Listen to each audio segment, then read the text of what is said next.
The CTA and Chicago Public Library are teaming up to give you something that no one in the country has. And you won't have to pay a dime. Newsbeat starts right now. Now, the Chicago Public Library plans to create another partnership next year that would allow entry to thousands of more ebooks with or without a library card. They'll also launch a new ad and campaign in 2017 that will help make writers more aware of this new app. Lauren, you read books more than anyone I know.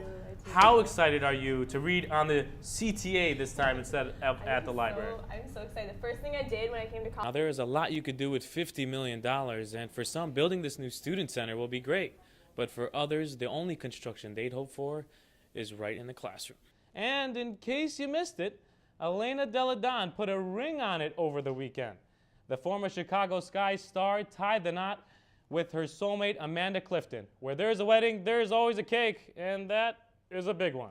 Wow, guys, look, the cake was 6'4", and she's listed at 6'4". That's huge. I mean, when do I get a piece of cake? There must be some.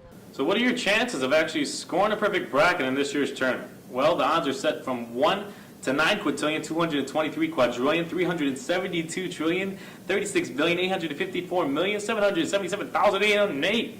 Or, in other words, 9.2 quintillion. Whew. Reporting from the newsroom, I'm Ibrahim Samra.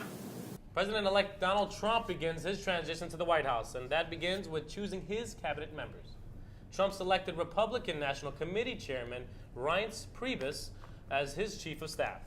In response to Donald Trump's deportation plans, Mayor Rahm Emanuel assured residents that Chicago will always be a sanctuary city.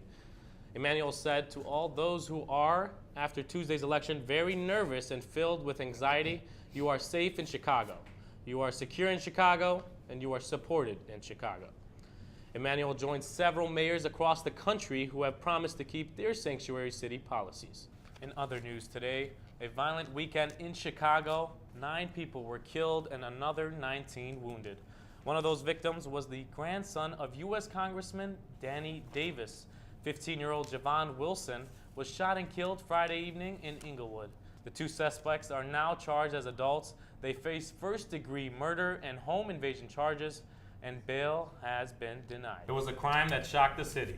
An 81-year-old man viciously attacked at a CTA train stop. Today, police announced an arrest.